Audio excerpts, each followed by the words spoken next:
में हम देखेंगे व्हाट आर एरर्स। ठीक है, एरर्स के बारे में हमको अभी आज पढ़ना है। देखो ठीक से,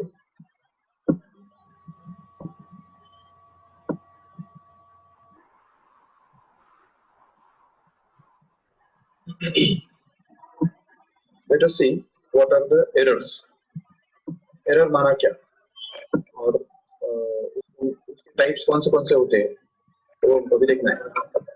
सबसे पहली बात, जो कोई भी हम एक्सपेरिमेंट जब करते हैं तो उसके अंदर एक होता है आइडियल वैल्यू या जो एक्सपेक्टेड वैल्यू, उसको हम बोल सकते हैं एक्सपेक्टेड वैल्यू, जो हमको लगता है कि उतना होना चाहिए।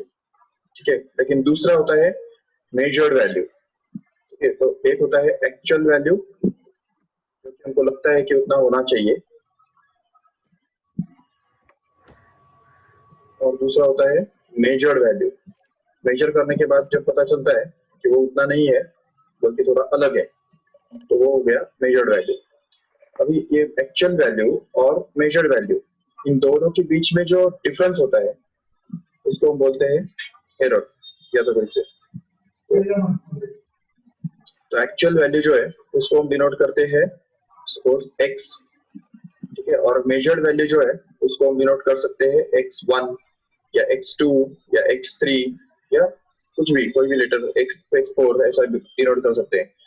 तो एरर माना जो difference between the measured value and actual value. तो x1 minus x will actually be called as error, and error is always denoted by delta x. Remember, ये delta x उसके लिए सिंबल है, याद रखो ठीक से। So here it is the symbol for error. उसको हम बोलेंगे डेल्टा x1। ठीक है, जैसे अगर देखो मान लो कि एक हमको मेजरमेंट करना है, और सपोज कि एक पेन का लेंथ मेजर करना है। ये पेन है सपोज, ठीक है, ये पेन का अगर हमको लेंथ मेजर करना है तो उसके लिए हम समझ सकते हैं कि उसका जो लेंथ है वो कुछ आ जाता है 10 सेंटीमीटर। तो एक्चुअली वो लेंथ जो है वो एक्सपेक्टेड है 10 सेंटीमीटर। ठीक है, लेकिन मेजर करने के बाद पता चलता है कि वो एग्जैक्ट 10 सेंटीमीटर नहीं है बल्कि 10.1 सेंटीमीटर है। ठीक है, 10.1 सेंटीमीटर।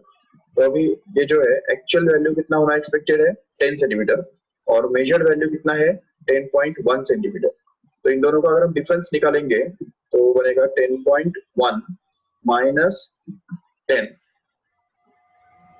तो ये बन गया 0.1, which is called as the error. तो ये जो 0.1 सेंटीमीटर है इसको ही हम एरर बोल सकते हैं, बिल्कुल। तो अभी देखो ये जो होता है ये हो गया positive error.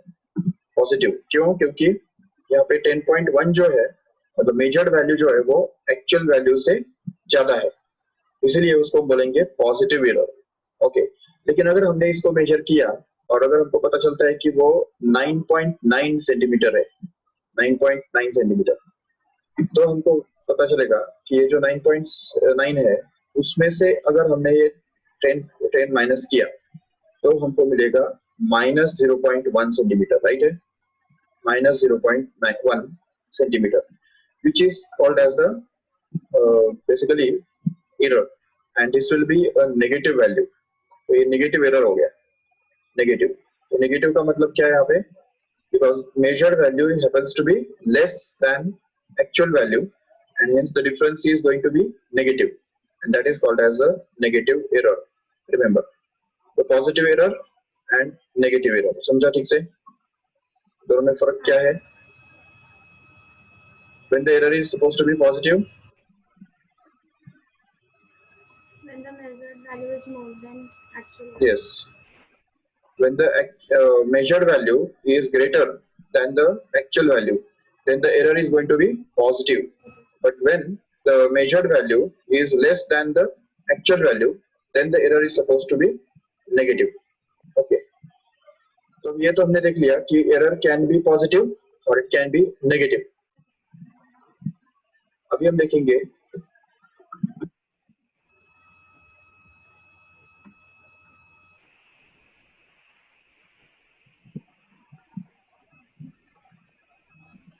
what is the average error. ठीक है, मीन मीन एरर क्या होता है, क्योंकि देखो अगर सपोज एक कोई भी ऑब्जर्वेशन है वो हमको सपोज मेजर करना है और एक बारी में हम मेजर करते हैं और अगर आता है वो 10 सपोज 10 किलोग्राम वो एक्सपेक्टेड है, लेकिन उसको हम एक बार मेजर करते हैं किसी एक इंस्ट्रूमेंट से और हमको पता चलता है वो 10.1 है, ठीक है 10.1। सेकेंड टाइम हम मेजर करते हैं उसको तो वो पता चलता है वो पॉजिटिव 10.2 है। थर्ड टाइम हमने मेजर किया उसको तो वो सपोज हो गया 9.9 आ गया।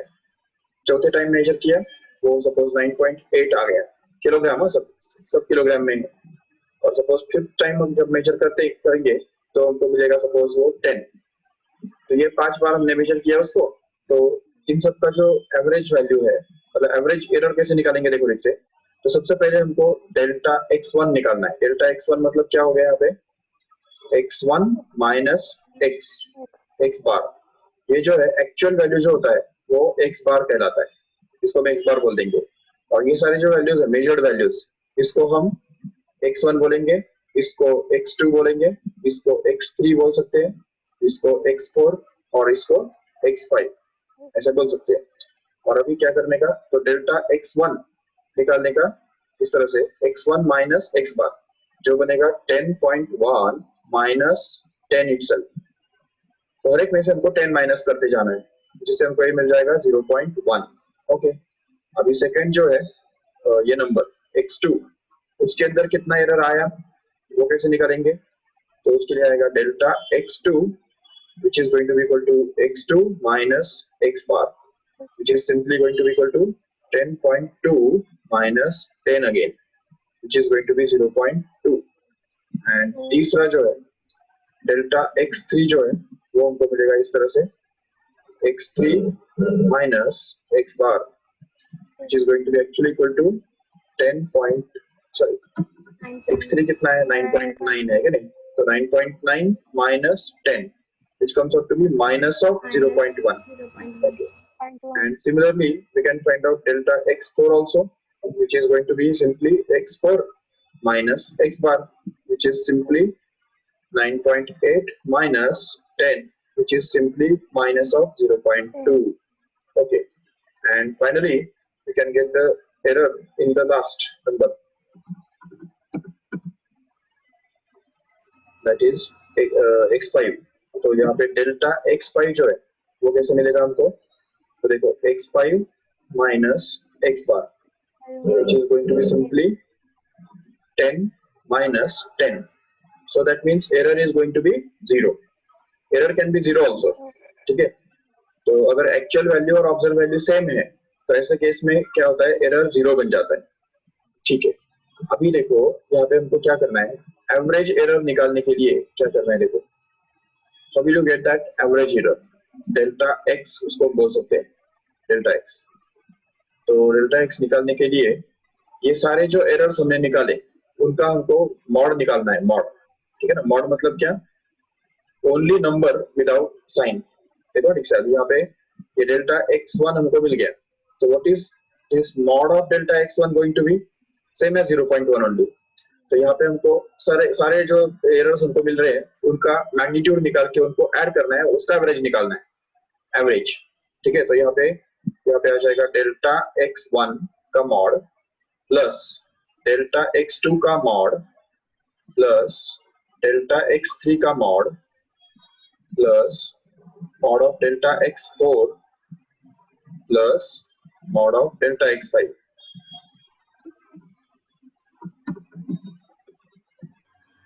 से mod of delta x1 plus mod of delta x2, then it is mod of delta x3 plus mod of delta x4 and last is mod of delta x5 and that is to be divided by 5 to take the average। Average निकालने के लिए हमको उसको 5 से divide करना पड़ता है। तो जैसे हम ये निकालते हैं तो देखो ठीक से, अभी मॉड कैसे निकालने का, what is the mod of this delta x1 that is 0.1, it is 0.1 only, no doubt, plus what is the mod of this number 0.2, it is 0.2 only, plus अब देखो यहाँ पे ये जो है नंबर माइनस 0.1 उसका मॉड क्या बनता है पता है? सेम है 0.1। याद रखो मॉड ऐसा एक फंक्शन है, देखो मॉड का मतलब क्या, mod of 5 is going to be 5 but mod of minus 5 is again 5, mod of minus 2 will be 2 only and mod of 2 will be same as 2 only, mod of 3 is nothing but 3 and mod of minus 3 is same as 3। मतलब क्या कर रहे हैं हम, सिर्फ sign हटा देने का, बस पॉजिटिव हो या नेगेटिव हो सिर्फ नंबर लेने का विदाउट एनी साइन। तो मॉड का मतलब होता है नंबर विदाउट साइन, याद रखो। तो इसलिए यहाँ पे आएगा ये माइनस 0.1 का मॉड कितना है वो सिंपली 0.1 ओके, प्लस ये जो दूसरा नंबर जो है माइनस ऑफ 0.2 उसका मॉड क्या आएगा फिर से 0.2 only plus 0 only and that is to be divided by 5 okay. And now just simplify this further and get this as mod of delta x is equal to, अब देखो 0.1 plus 0.2 plus 0.1 plus 0.2 कितना हो गया वो 0.6 right, so 0.6 and that is divided by 5, this becomes actually the average error, mean approximate error, so it can be found out as 0.12 okay, 0.12 kilogram, this is going to be the mean approximate error in this measurement। तो इस measurement के अंदर हमने error कैसे निकाला समझा ठीक से, delta x which is going to be equal to the average of all the errors in the all the approximations all the observations। तो सभी जो observations है उनके अंदर जो errors आते हैं उन सभी का अगर हम एवरेज निकालेंगे तो उससे हमको mean approximate error मिल जाता है। So this is going to be the definition of mean approximate error okay। उससे भी आगे जाके एक रिलेटिव एरर का कंसेप्ट आता है, देखो ठीक से relative error, what do you mean by this relative error? Relative error का मतलब है simply the error upon original observation, actual value of observation.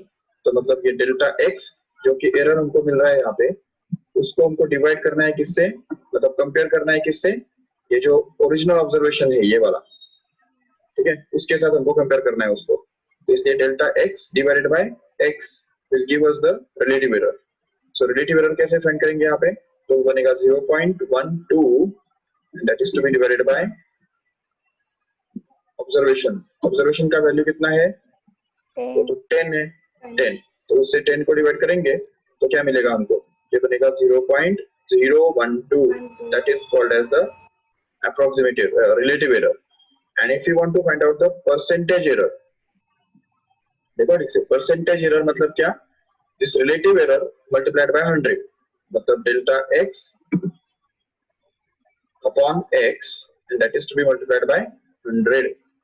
तो अभी देखो ठीक से ये delta x upon x कितना आया, तो वो तो 0.012 आ रहा है, उसको अगर मल्टीप्लाई करेंगे 100 से तो कितना आएगा, तो बन जाएगा 1.2 करेक्ट है 1.2%। this is called as the percentage error, that's all। so these are the definitions of error and this is the calculation of error okay। तो इसका एक बार स्क्रीनशॉट ले लो फटाफट।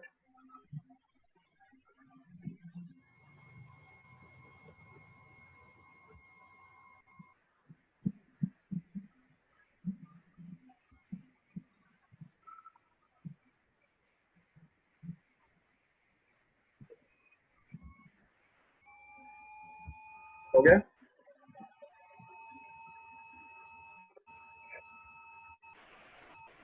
ठीक है, let's move to next topic.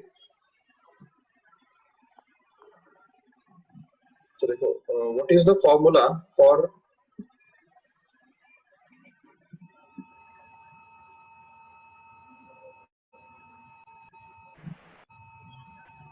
Error, error के लिए क्या फॉर्मूला है फिर, delta X I is going to be equal to X I minus X bar okay. X bar मतलब यहाँ पे जो है सभी का मतलब actual value, yes actual value, और ये हो गया एरर के लिए formula.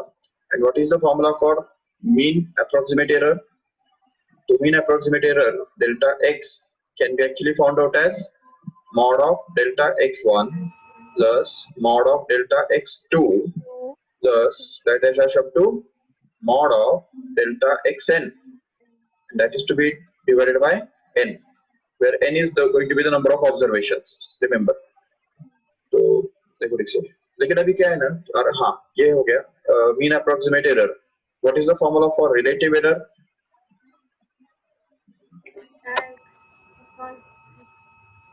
Yes, delta x upon x, right? bar.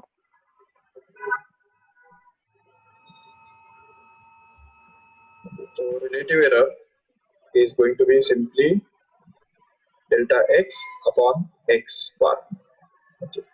And what about the percentage error? Delta x upon x bar multiplied by 100. That is called as percentage error. तो ये सारे फॉर्मूले हो गए. अच्छा, लेकिन अभी देखो कभी कभी क्या है ना कि हमको एक्चुअल वैल्यू जो है वो पता ही नहीं होता है, तभी क्या करेंगे? याद रखो ऐसे सिचुएशन में कि सपोज हमने एक ऑब्जर्वेशन लिया, कोई लेंथ या कोई मास है फाइंड किया और हमको मिला एक पॉइंट पे मिला 19.2. ओके, सेकंड टाइम हमको मिला 20.8 सपोज. थर्ड टाइम में हमको मिला सपोज 19.6. चौथा हमको मिला सपोज 20.4 और पांचवा मिला 20.2 और फिर मिल रहा है 19.8. ओके, ये सारे वैल्यूज हमको मिले हुए. ओके, और इसमें अभी एक्चुअल वैल्यू हमको पता ही नहीं है. ठीक है, actual value we don't know actual value. तो ऐसे केस में हम क्या करेंगे? हम लोग गेट एक्चुअल वैल्यू एंड हम लोग गेट द एरर. तो उसके लिए देखो क्या करना होता है. तो एक्चुअल वैल्यू निकालने के लिए ये सारे जो वैल्यूज है कि नहीं, इनको हमको मान देना है x1, ये सपोज मान लिया x2, इसको सपोज बोल दिया x3, इसको हम बोल रहे सपोज x4, इसको बोल सकते हैं x5 और इसको x6. ठीक है, तो x1 से लेके x6 तक ऐसा उनको हमने नाम दे दिया. अभी क्या करना है? x बार निकालना है. x बार, तो देखो x बार एक्चुअल वैल्यू जो कि पहले दिया हुआ था, फर्स्ट वाला एग्जांपल में याद है ना, दिया हुआ था कितना था, वो 10 था. लेकिन अभी यहाँ पे ऐसा कुछ दिया ही नहीं है एक्चुअल वैल्यू कितना है. तो अभी हमको एक्चुअल वैल्यू निकालना पड़ेगा, जो कि हम निकालेंगे इन सभी वैल्यूज का एवरेज लेके. तो देखो यहाँ पे ये x1 plus x2 plus x3 plus x4 plus x5 plus x6, and that is to be divided by 6, and that will give us the actual value. तो देखो actual value कितना मिलने वाला है. तो x1 कितना है देखो 19.2 plus 20.8 plus 19.6 plus 20.4 plus 20.2 plus 19.8, and that is to be divided by 6. Let's work this out. How much it comes out to be?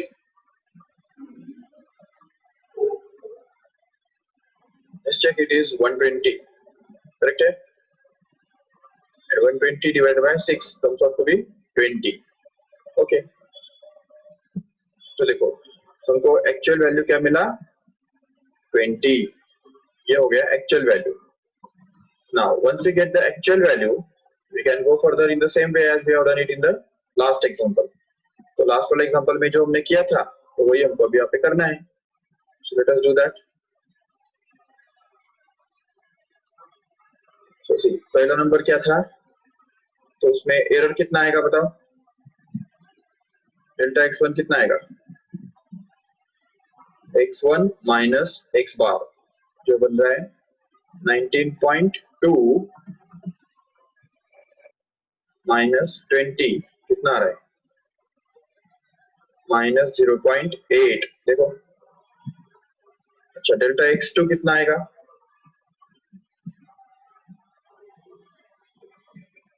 देखो ठीक से delta x2 it's going to be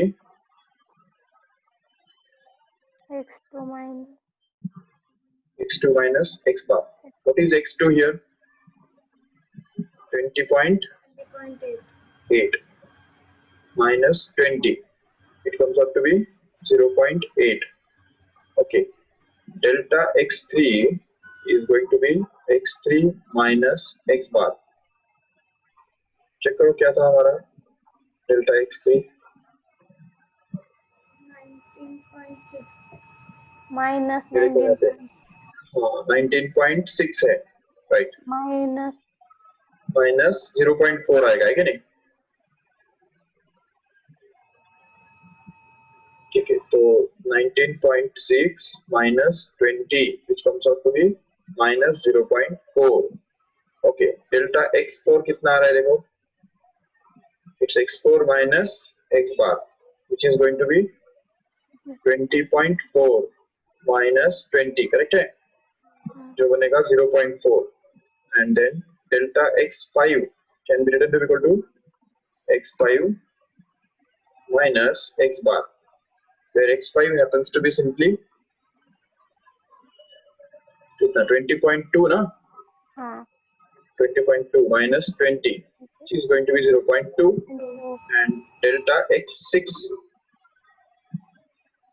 it is going to be x6 minus x bar simply it is 19.8 minus 20 that is going to be minus of 0.2 okay and now we have to find out the approximate error mean approximate error which is going to be simply mod of delta x1 plus mod of delta x2 plus mod of delta x3 plus mod of delta x4 plus mod of delta x5 plus mod of delta x6 and that is whole divided by 6 6 that is the number of observations okay so delta x can be obtained to be equal to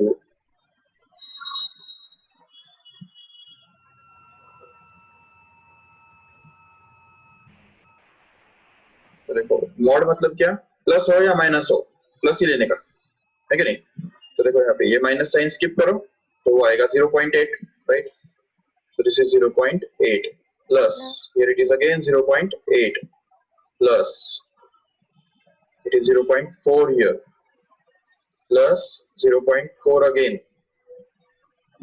plus 0.2 here and finally 0.2 last okay just add them up see what happens is 8 plus 8 16 plus 420 plus 424 plus 428 right मतलब 0.28 नहीं 2.8 हाँ sorry 2.8 आ रहा है and that is to be divided by 6 let's work this out it will become actually 1.4 divided by 3 which is going to be simply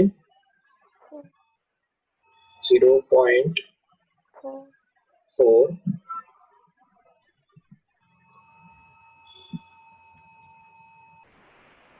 और आगे कितना आएगा 0.467 correct है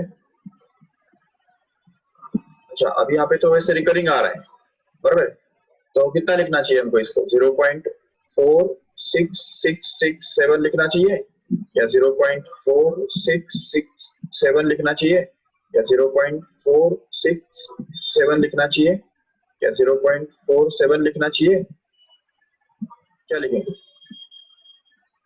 0.47. क्यों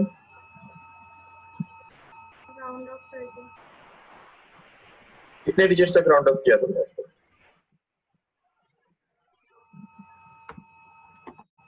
और क्यों 2 डिजिट तक राउंड अप क्यों किया क्योंकि actual value में 2 digits. एक्चुअल वैल्यू देखो, ये जो है ना नंबर्स, ये 0.8 दिख रहा है, 0.8, 0.8, 0.4, ये सब के अंदर मिनिमम सिग्निफिकेंट फिगर्स कितने हैं? 1. अच्छा चलो ठीक है, इनको छोड़ो, इसमें बताओ सिग्निफिकेंट फिगर्स कितने हैं? 2 है, बराबर। 2.8 के अंदर 2 सिग्निफिकेंट फिगर्स है कि नहीं? 2 सिग्निफिकेंट फिगर्स। इसको अगर हम 6 से डिवाइड करेंगे, अभी 6 में कितना सिग्निफिकेंट फिगर है? छोड़ो, ये तो हम डिवाइड कर रहे हैं उसको। तो आंसर में भी हमको कितने चाहिए? 2 सिग्निफिकेंट फिगर्स चाहिए, ओनली 2। तो इसलिए हमको उसको 0.47 के करके राउंड अप करना पड़ेगा। तो इसलिए final answer reporting will be 0.47।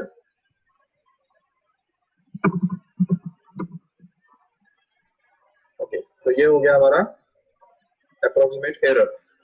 Now, how will you find out the relative error? So relative error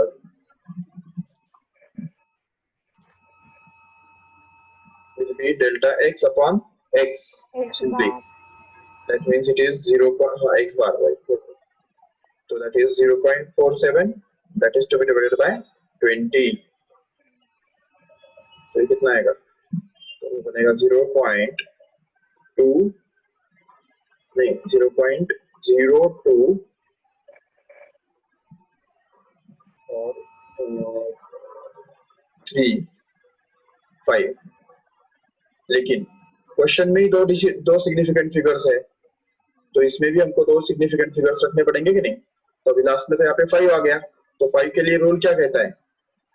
see the previous number, if it is even keep it even, if it is odd make it even. तो यहाँ पे क्या आएगा? 0.040 और 0 का आएगा 4 ही आएगा, सिर्फ 0.024 only. That is going to be the relative error. And what about the percentage error then? Percentage error, it will be simply delta x upon x multiplied by 100. So ये तो 0.024 आ गया, इसको मल्टीप्लाई करेंगे 100 से तो क्या मिलेगा? 2.4 मिलेगा। तो 2.4%, this is going to be the percentage error. That's all. So इस तरह से relative error, percentage error और mainly error निकालना होता है। Just take the screenshot, write down it first.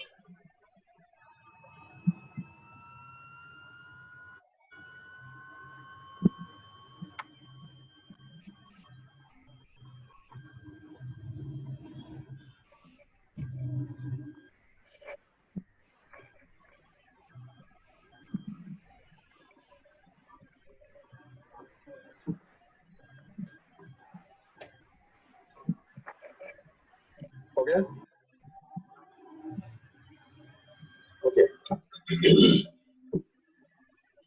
अभी देखते हैं what are the types of errors.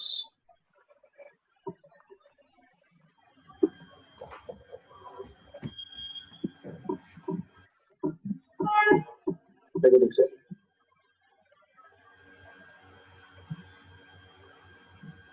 Types of errors. देखो एरर्स के टाइप्स कौन से हैं। सबसे पहली एक बात नोट करो कि what is the basic difference between error and mistake.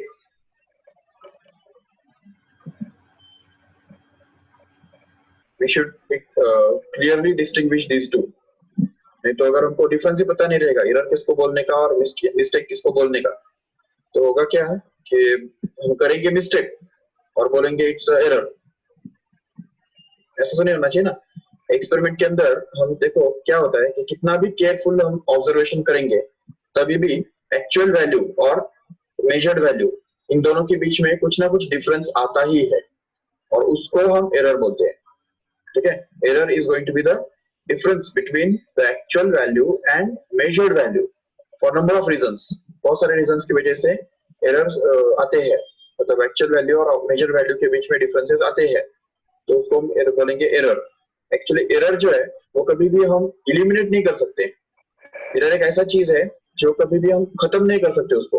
हमको कोई एरर ही ना मिले, ऐसा कभी हम नहीं बोल सकते, हो ही नहीं सकता। लेकिन mistake is a different thing. Mistake एक अलग चीज है। समझो इसको ठीक से। अगर सपोज हम मान लो कि मल्टीप्लिकेशन कर रहे हैं, तो मल्टीप्लिकेशन करने के टाइम सपोज कि 7 3 या 7 into 9 हमको कैलकुलेशन करना है, और हमने गलती से 7 3 9 7 9 जो होता है 63, तो 63 के बदले अगर उसको 36 लिख दिया, अब ये तो मिस्टेक है, ठीक है। इतना बड़ा तो कभी एरर होता नहीं है। हाँ, लेकिन अगर सपोज हम कोई पेन मेजर कर रहे हैं, या पेन का लेंथ अगर मेजर कर रहे हैं, और उसका जो स्केल होता है, वो स्केल अगर सपोज इस तरह से कैलिब्रेटेड नहीं है, कुछ कहाँ पे वाइडली स्पेस्ड है, कहाँ पे थोड़ा दूर दूर स्पेसिंग है उसका, और उसकी वजह से अगर ये लेंथ को थोड़ा बहुत अलग मिलता है, तो उसको हम बोल सकते हैं it's a error, no problem, no doubt. या इवन अगर सपोज हम किसी पेन की तरफ अगर मतलब इसका लेंथ मेजर कर रहे हैं, और मेजर करने के टाइम अगर इधर से देखते हैं, इस तरफ से अगर देखते हैं, तो हमको ये वाला वैल्यू दिखाई देगा, और इधर से अगर देखते हैं तो ये वाला वैल्यू हमको दिखाई देगा। इसको बोल सकते हैं एरर, ठीक है, दैट इज अ एरर। और वो एक्चुअली छोटा होता है। एरर जो होते हैं हमेशा छोटे होते हैं, लेकिन मिस्टेक्स जो है, मिस्टेक्स बड़े भी हो सकते हैं। एक्चुअली मिस्टेक और एरर के बीच में ये मेन डिफरेंस ये है कि मिस्टेक कैन बी अवॉइडेड। देखो, mistake can be avoided by just making practice.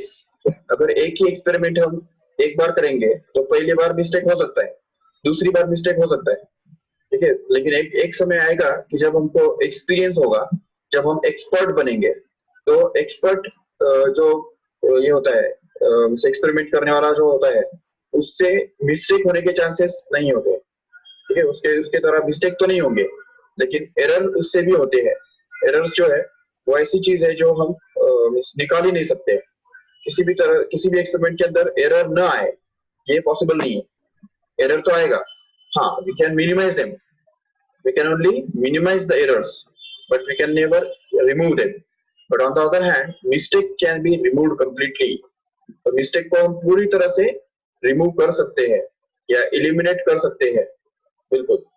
लेकिन error को eliminate करना possible नहीं है, ठीक है। तो ये basic difference है error और mistake के बीच में। जैसे mistake का दूसरा एग्जांपल, मान लो कि तुमको एक डेटा कॉपी करना है। जैसे तुम एक्सपेरिमेंट कंप्लीट करते हो, तो टेबल बनाते हो, तो टेबल के अंदर समझो तुमको कोई डेटा कॉपी करना है। तो अगर तुमने मान लो कि कोई नंबर है 115 है, तो उसको अगर सपोज 151 कॉपी करके लिया, ये तो मिस्टेक है, सीधी बात, ये मिस्टेक है, ठीक है। It's not a error. तो एरर मतलब वो हमको रिमूव करने नहीं आता है, लेकिन मिस्टेक रिमूव किया जा सकता है by making some practice, by some experience, and by being careful. अगर हम अटेंटिव रहेंगे, नहीं तो होता क्या है कि कभी कभी होता ऐसा है कि हम दूसरा कुछ सोच रहे हैं, ध्यान की दरबार है, और फिर हम एक्सपेरिमेंट कर रहे हैं, तो हमारे मिस्टेक होने के चांसेस ज्यादा है, बिल्कुल। लेकिन अगर हम अटेंटिव रहेंगे, बिल्कुल, अगर हम बहुत पूरा पूरा होश में रह के अगर एक्सपेरिमेंट करेंगे, तो उस केस में मिस्टेक होने के चांसेस बिल्कुल रिमूव कर सकते हैं, जीरो कर सकते हैं। लेकिन एरर्स को जीरो करना पॉसिबल ही नहीं है। तो ये बेसिक डिफरेंस है एरर और मिस्टेक के बीच में। तो जहां तक एरर्स का फिर सवाल है, तो एरर्स के 3 टाइप्स होते हैं। एक होता है सिस्टमैटिक एरर,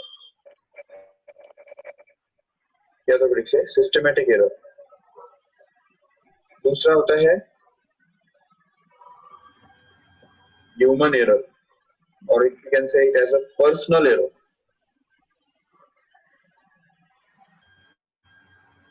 और तीसरा है रैंडम एरर।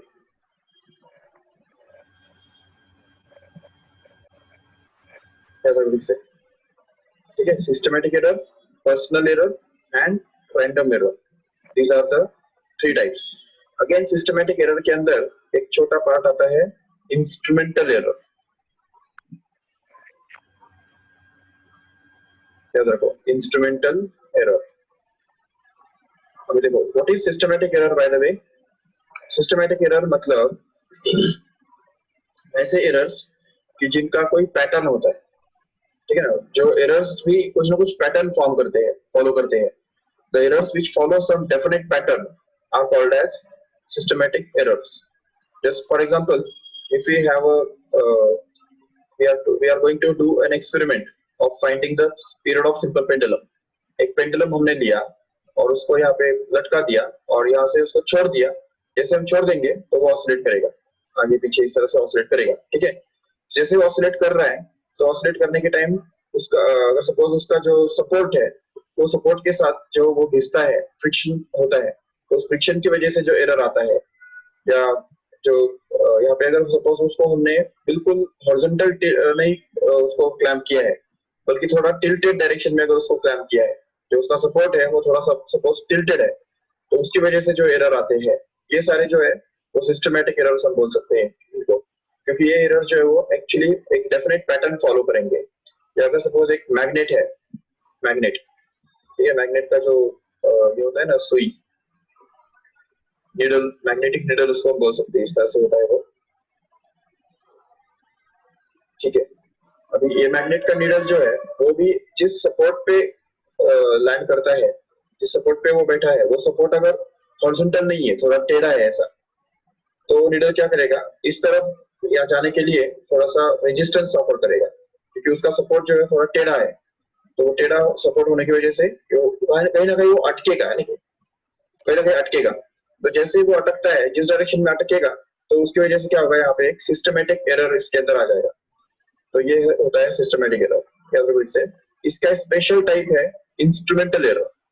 तो इंस्ट्रूमेंटल एरर मतलब क्या, the error caused due to the faulty instrument is called as instrumental error.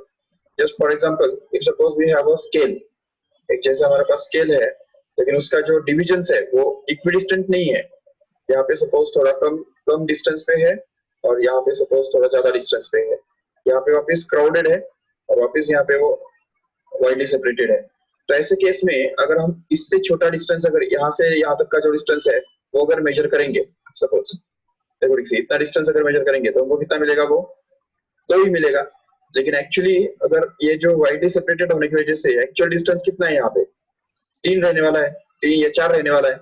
लेकिन यहाँ पे एरर्स, ये जो इंस्ट्रूमेंट है स्केल कैलिब्रेट न होने की वजह से क्या होता है, यहाँ पे वो इस टाइप से हमको ऐसे दिखाई देता है कि वो अलग अलग मिलता है, हमको ऑब्जर्वेशन अलग मिलता है. That is called as the instrumental error. Even घड़ी भी जो होता है, कोई भी वॉच जो होता है या क्लॉक, तो क्लॉक के अंदर जो डिविजन्स होते हैं, तो जैसे पूरा क्लॉक है तो इसके अंदर यहाँ पे 12 है, तो यहाँ पे सपोज 3 है और यहाँ पे 1 और यहाँ पे 2 है. ठीक है, तो यहाँ इसके अंदर भी 5 इक्वल डिवीजन से हमको इक्विडिस्टेंट होना चाहिए कि नहीं, सारे डिवीजन्स 1 2 3 4 5 ऐसे होना चाहिए. लेकिन अगर कभी कभी ऐसा होता है कि कोई घड़ी के अंदर थोड़ा सा आगे पीछे कर लेते हैं, यहाँ पे जो क्राउड, कभी कभी डिवीजन्स क्राउडेड होते हैं कहीं कहीं, और कहीं कहीं डिवीजन्स थोड़े वाइडली सेपरेटेड होते हैं, तो उससे उसकी वजह से भी इंस्ट्रूमेंटल एरर पैदा होता है. तो whatever error caused due to instrument will be called as an instrumental error. Remember. So these are the different types of errors. And personal error मतलब क्या, कि जो is human error. मतलब जैसे अगर सपोज हम एक पेंडुलम का पीरियड मेजर कर रहे हैं, ठीक है, ये पेंडुलम का पीरियड मेजर कर रहे हैं, तो यहाँ से हमने छोड़ दिया, लेकिन पहले छोड़ दिया और स्टॉप वॉच स्टार्ट करना ही थोड़ा हमने गड़बड़ कर दिया, भूल गए, थोड़ा सा हमने उसको लेट कर दिया, स्टॉप वॉच लेट स्टार्ट किया. या कभी कभी ऐसा होता है कि ये पेंडुलम को हमने छोड़ दिया, लेकिन छोड़ने से पहले ही स्टॉप वॉच स्टार्ट कर दिया.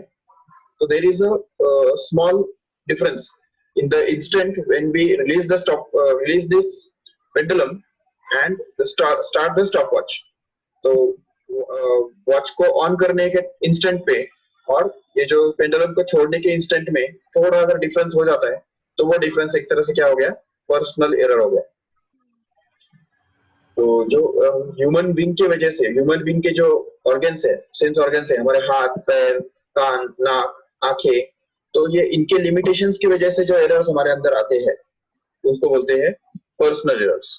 और तीसरा है रैंडम एरर. रैंडम एरर मतलब क्या, random errors are those which are caused due to minute changes in the environmental conditions like temperature और विंड फ्लो. पता है ना, ऐसा कभी कभी जो अगर सपोज ये पेंडुलम हमने यहाँ से छोड़ दिया, जैसे ही छोड़ दिया तो विंड इधर से इधर फ्लो होने लग गया, तो जैसे ही हवा बहने लग गई तो हवा की वजह से ये पेंडुलम का स्पीड थोड़ा कम होगा कि नहीं, थोड़ा कम होगा, और ये जैसे पेंडुलम का स्पीड कम हो जाता है तो it will take more time to come from this point to this point here, and that is the error which is caused due to the natural conditions. ये जो इन्वायरमेंटल कंडीशन है, अभी हवा फ्लो होना ये हमारे हाथ में तो है ही नहीं, है कि नहीं? तो इसलिए हवा जो है, हवा फ्लो होना या न होना ये हमारे हाथ में नहीं है, it is out of our control, and that's why the errors which are caused due to such factors which are not under our control, they are called as random errors. Random errors which are is caused due to very minor changes in the environmental conditions like wind flow or temperature also. कभी कभी temperature भी change हो जाता है। Suppose हम experiment कर रहे हैं और समझो पहले हमने 10 बजे स्टार्ट किया एक्सपेरिमेंट और बाद में फिर 12 बज गए, तो 12 बज गए, 1 बज गया, 2 बज गया, तो टेम्परेचर तो बढ़ता ही जाता है कि नहीं?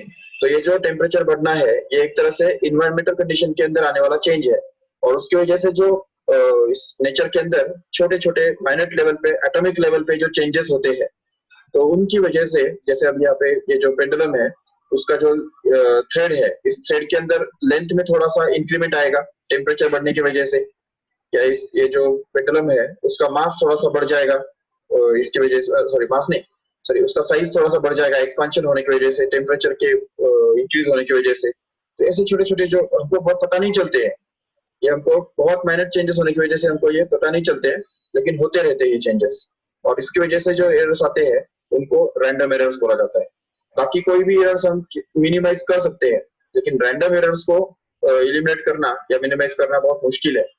तो ये हमेशा याद रखो ठीक से, random errors are the errors which are caused due to minor changes they are taking place in the environmental conditions of the experiment. They are called as random errors. Okay. So these are the types of errors. So इसके बारे में और कुछ examples और detail में हम और कुछ थोड़ा जानकारी जो है वो कल के लेक्चर में देखेंगे। How to minimize the errors and what are the methods to minimize the errors, will see in the next lecture tomorrow. Okay, तो आज हमने क्या क्या देखा?